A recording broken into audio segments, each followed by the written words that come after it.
안녕하세요. 오늘 저희와 함께 흥미로운 자료 속으로 한번 깊이 들어가 볼 시간입니다. 네, 안녕하세요. 요즘 그 비트코인 가격 변동 때문에 많은 분들이 막 주목하고 계실 텐데요. 바로 그 지점, 비트코인 가격의 급격한 변동성, 특히 그 큰 폭의 가격 조정에 대한 이야기를 좀 나눠보려고 해요. 네네. 여러분께서 공유해 주신 자료가 있는데 그 찰리 빌레로라는 분석가가 정리한 거예요. 비트코인 역사상 최고가 대비 주요 조정 기록표, 그리고 그에 대한 분석 기사인데요. 이걸 통해서 우리가 종종 보는 비트코인의 가격 급락 있잖아요. 이게 역사적으로 어떤 의미가 있는지, 그리고 이게 그냥 단순한 위기 신호인지, 아니면 다른 의미가 있는 건지, 그걸 함께 탐구해 보는 게 오늘의 목표입니다. 네. 바로 시작해 볼까요? 네, 아주 시의적절하고 흥미로운 주제네요. 많은 분들이 사실 그날 가격 변동에 되게 민감하게 반응하시잖아요. 맞아요. 근데 오늘 저희가 살펴볼 자료는 시간이라는 렌즈를 통해서 이 비트코인 가격 역사를 좀 더 크게 조망하는 거죠. 이 찰리 빌레로 분석이 단기적인 어떤 노이즈 너머에 있는 어쩌면 반복될 수도 있는 거시적인 패턴을 이해하는 데 중요한 단서를 주는 것 같아요. 거시적인 패턴이요. 네. 감정에 좀 휘둘리기 쉬운 시장에서 과거 데이터는 때로는 좀 냉정한 길잡이가 되어주기도 하니까요. 좋습니다. 그럼 그 냉정한 길잡이가 보여주는 핵심 내용부터 한번 파고 들어보죠. 자료에 따르면 그 비트코인 가격이 크게 출렁이는 것, 그러니까 큰 폭으로 하락하는 현상 있잖아요. 이게 결코 드문 일이 아니라는 점을 강조하더라고요. 네, 그렇죠. 심지어 이걸 강세장의 필수적인 특징이라고까지 표현했어요.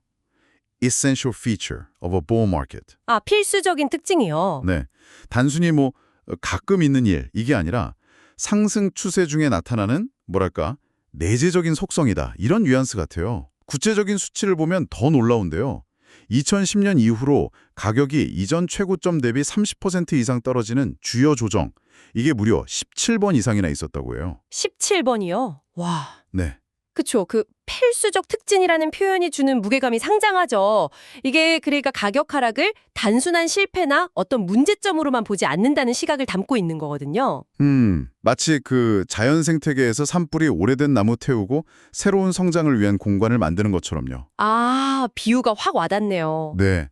시장의 어떤 과도한 열기를 식히고 그 건전성을 회복하는 과정으로 해석될 여지가 있다는 겁니다. 여기서 주목할 점은 이런 해석이 최근의 가격 하락을 바라보는 우리 관점에 좀 큰 영향을 줄 수 있다는 사실이에요. 그렇죠. 단기적인 손실에 대한 불안감을 넘어서 이게 장기적인 추세의 일부일 수도 있다. 이런 가능성을 열어주는 거죠. 필수적인 특징이라 듣고 보니 일리가 있네요. 근데 투자자 입장에서는 30% 이상 하락이 17번이나 있었다는 건 진짜 좀 아찔한데요. 그렇죠. 아찔하죠. 그만큼 변동성이 살인적이었다는 증거 같기도 하고요.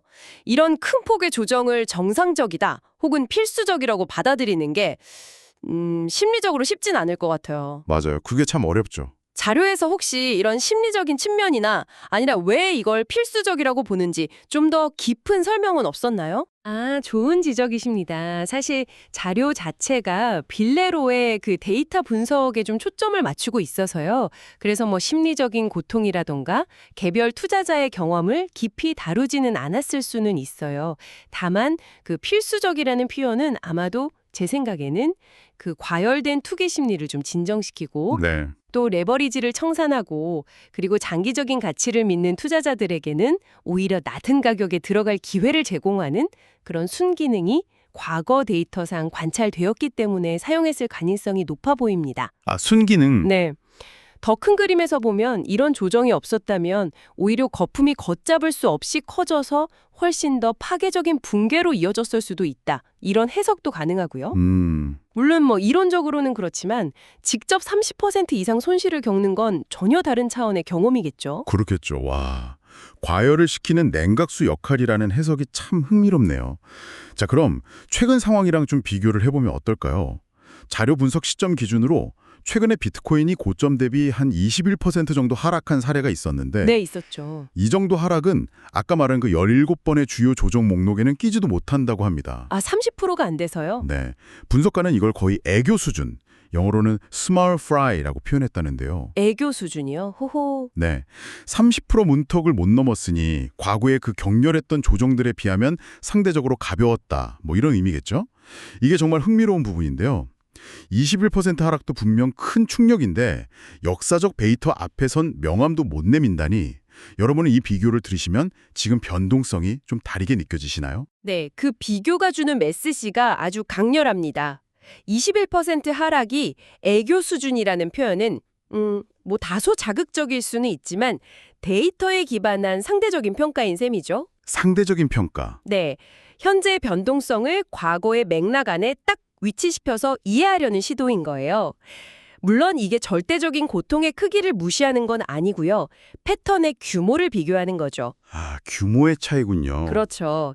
여기서 한 걸음 더 들어가 보면 이런 비교는 투자자들이 현재 상황을 평가할 때 그 감정적인 반응 외에 데이터 기반의 기준점을 가질 수 있게 도와줍니다.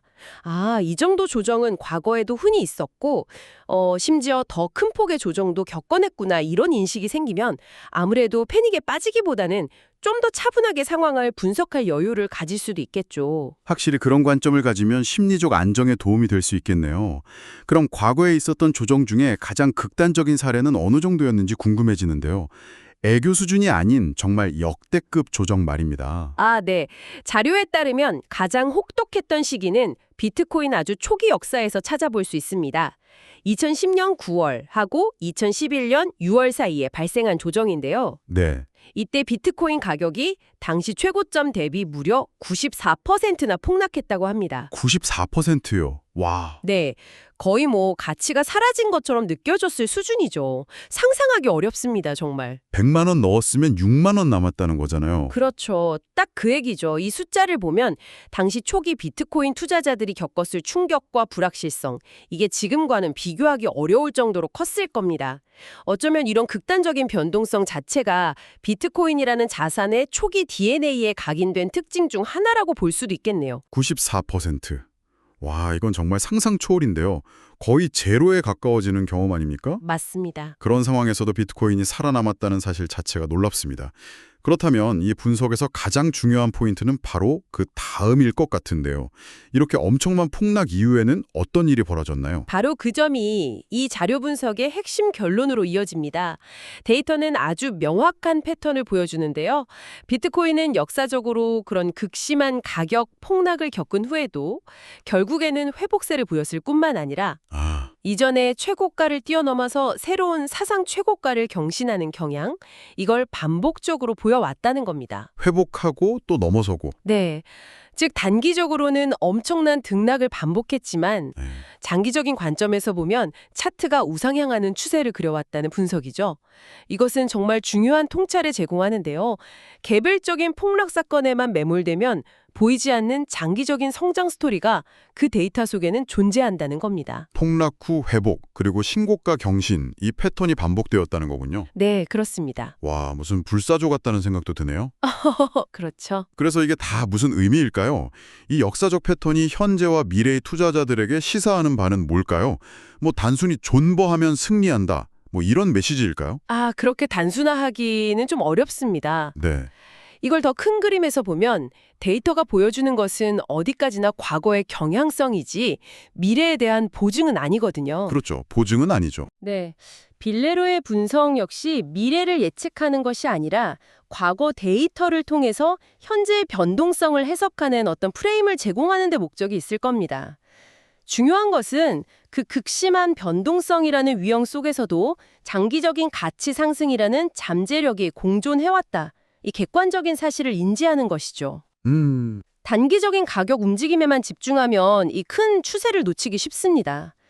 하지만 동시에 이것은 또 중요한 질문을 제기하는데요. 어떤 질문이죠? 과연 비트코인을 둘러싼 환경이 과거와 동일하다고 볼 수 있는가 하는 점입니다. 예를 들어 규제 환경의 변화라든가 기관 투자자의 진입, 또 거시경제 상황의 변화 같은 새로운 변수들이 많잖아요. 네, 그렇죠. 점점 더 많아지죠. 이런 것들이 과거의 패턴을 반복되지 않게 만들 수도 있습니다. 따라서 과거 데이터는 분명 중요한 참고 자료지만 이걸 맹신해서는 안 되겠죠. 맞습니다. 과거 패턴이 미래를 보장하지 않는다는 점은 아무리 강조해도 지나치지 않죠. 새로운 기술, 또 새로운 시장 환경이 계속 등장하고 있으니까요. 그래도 이 자료 분석은 분명 흥미로운 관점을 제공하는 것 같아요. 특히 최근 하락에 좀 불안감을 느끼셨던 분들에게는 이런 일이 처음이 아니었고 과거에는 더 심한 일도 있었는데 그 후에는 또 회복하는 경향을 보였다. 이 사실 자체가 어느 정도 위안이나 참고점이 될 수 있을 것 같습니다. 정확합니다. 뭐랄까 심리적인 앵커 역할을 할 수 있는 거죠. 앵커요. 네. 시장의 격렬한 움직임 속에서 길을 잃지 않도록 도와주는 과거의 이정표 같은 거라고 할까요? 또한 이 데이터는 비트코인이라는 자산의 본질적인 특성, 그러니까 높은 변동성을 다시 한번 상기시켜줍니다. 맞아요. 만약 이 정도의 변동성을 감내할 준비가 되어 있지 않다, 그러면 투자를 재고해야 한다는 신호로 해석할 수도 있고요. 반대로 이러한 변동성을 이해하고 장기적인 관점을 가진 투자자에게는 오히려 기회가 될 수도 있다. 이런 해석도 가능하고요. 결국 이 데이터를 어떻게 활용할지는 각자의 어떤 투자 철학이나 위험 감수 능력에 달려 있다고 봐야 합니다. 네. 오늘 저희가 찰리 빌레로의 분석을 통해 비트코인의 역사적 가격 조정을 깊이 들여다봤습니다. 핵심은 그 30%가 넘는 큰 폭의 하락, 즉 주요 조정은 비트코인 역사에서 이례적인 사건이 아니라 오히려 17번 이상 발생한 비교적 흔한 패턴이었다는 점. 네, 흔한 패턴. 심지어 94%에 달하는 상상 초월의 폭락도 겪었지만 그럼에도 불구하고 장기적으로는 회복과 성장을 거듭하면서 이전 고점을 돌파해온 데이터가 있다는 것이었죠. 네, 맞습니다. 이 분석이 미래를 예언하지는 않지만 현재의 변동성을 이해하는 데 아주 중요한 역사적 맥락을 제공해 주는 것 같습니다. 단기적인 등락에 너무 일희일비하기보다 이러한 기은호흡의 역사를 아는 것이 여러분의 판단에 도움이 될 수 있기를 바랍니다. 맞습니다. 이제 논의를 마무리하면서 오늘 저희가 함께 탐구한 내용을 바탕으로 여러분 스스로에게 한번 던져볼 만한 질문을 하나 남겨드리고 싶습니다. 네, 어떤 질문인가요? 오늘 다른 내용을 바탕으로 당신 스스로에게 던져볼 질문은 이것입니다. 비트코인 같은 디지털 자산에서 나타나는 이러한 극심한 변동성과 회복의 반복 패턴, 이것이 앞으로 전통적인 금융시장의 자산 평가 방식이나 혹은 다른 혁신 기술 분야의 초기 성장 과정을 이해하는데 어떤 시사점을 줄 수 있을까요? 다른 분야에도 적용될 수 있을지? 네, 예를 들어 인공지능이나 바이오테크 같은 다른 잠재적 파괴 기술 분야도 비슷한 성장통을 겪게 될까 하는 질문이죠. 혹은 이러한 변동성 자체를 분석하고 이해하는 능력이 미래의 새로운 투자 기회를 포착하거나 예상치 못한 위험을 관리하는데 어떤 차별화된 통찰력을 제공할 수 있을까? 이런 질문들을 한번 곱씹어 보시는 것도 의미 있는 시간이 될 것 같습니다. 와, 정말 깊이 생각해 볼 만한 질문이네요. 단순히 비트코인 넘어선 다른 분야까지 확장되는 질문인데요. 오늘 저희와 함께 비트코인의 역사적 변동성 데이터를 탐구해 주셔서 정말 감사합니다. 네, 저도 즐거웠습니다. 다음번에도 여러분이 궁금해하실 만한 흥미로운 자료를 가지고 다시 찾아뵙겠습니다. 비트코인이 그 10만 달러 지지선으로 여겨지던 10만 달러 아래로 내려갔다는 소식 아마 들으셨을 겁니다. 네, 시장이 좀 술렁했죠. 맞아요.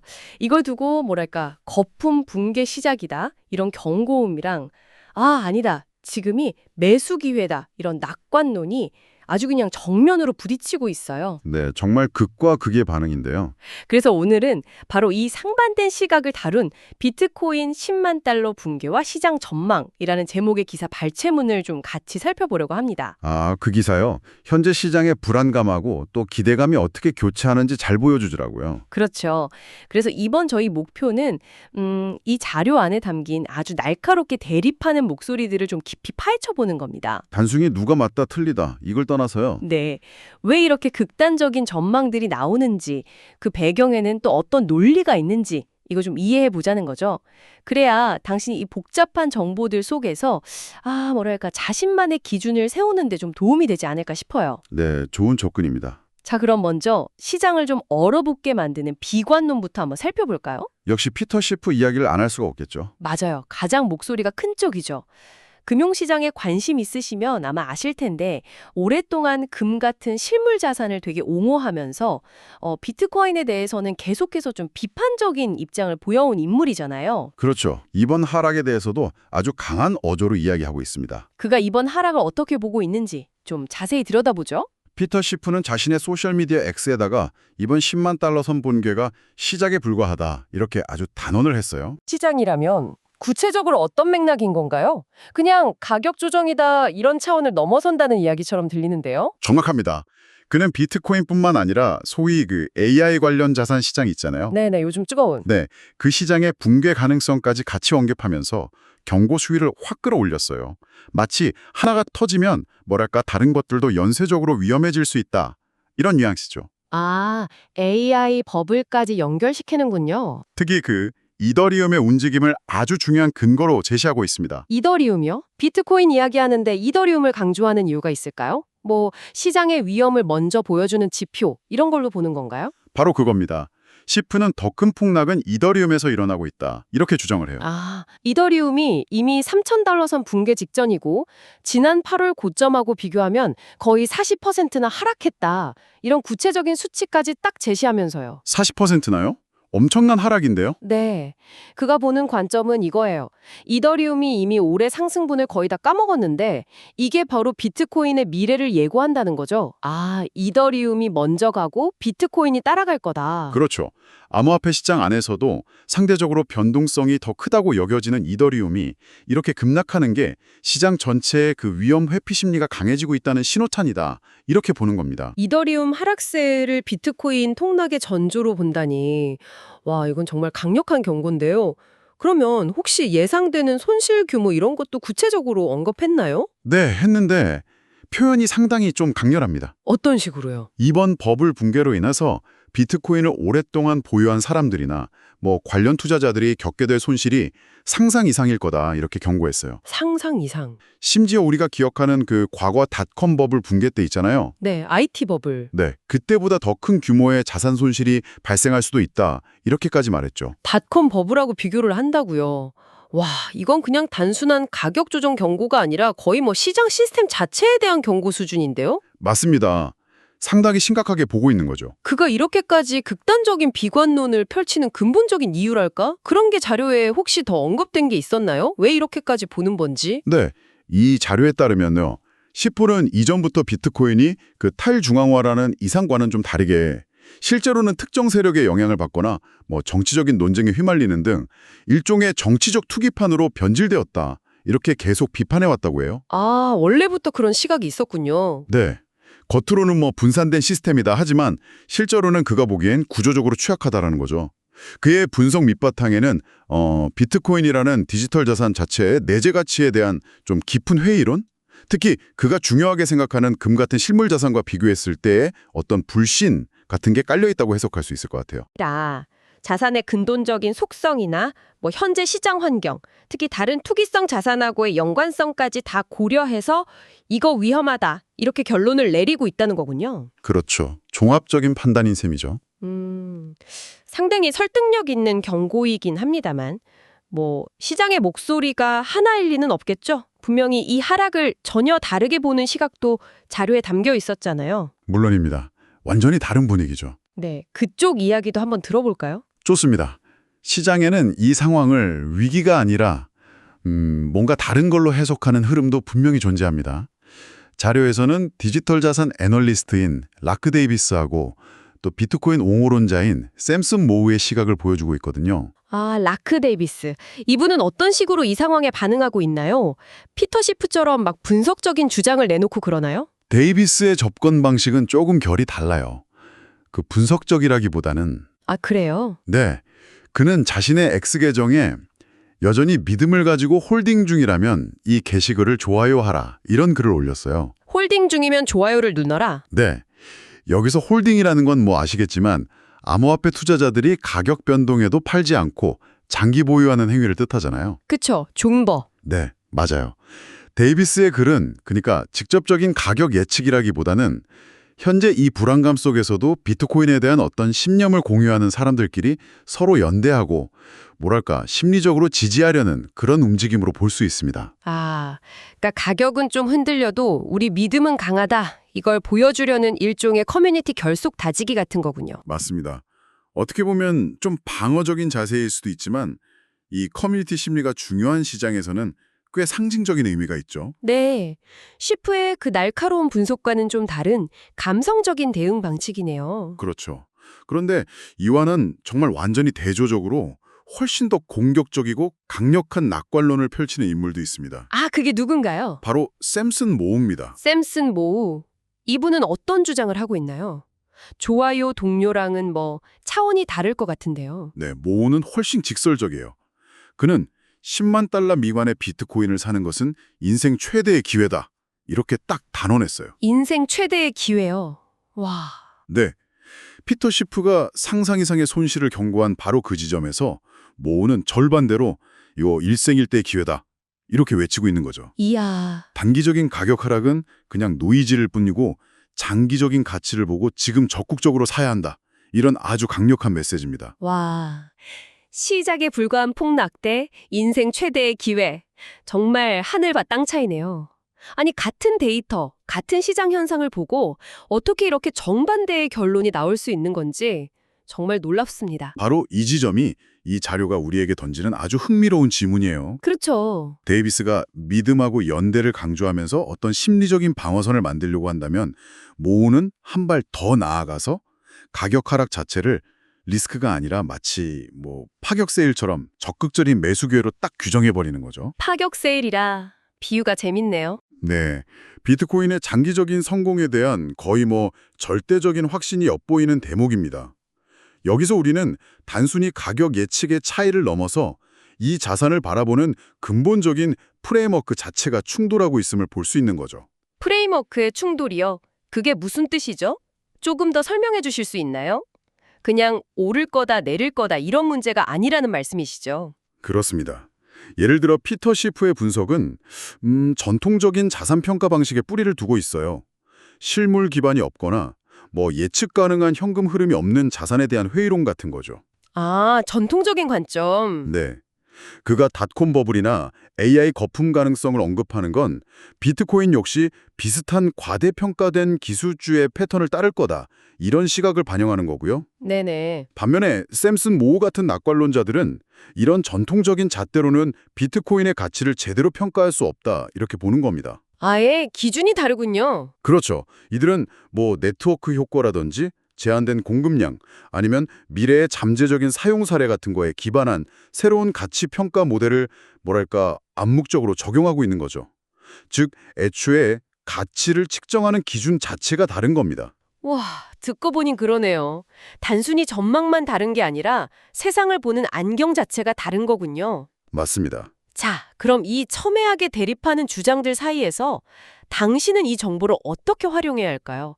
한쪽은 거의 파멸을 예고하고 다른 한쪽은 인생 역전을 외치는데 이거 정말 혼란스러울 수밖에 없을 것 같아요. 맞습니다.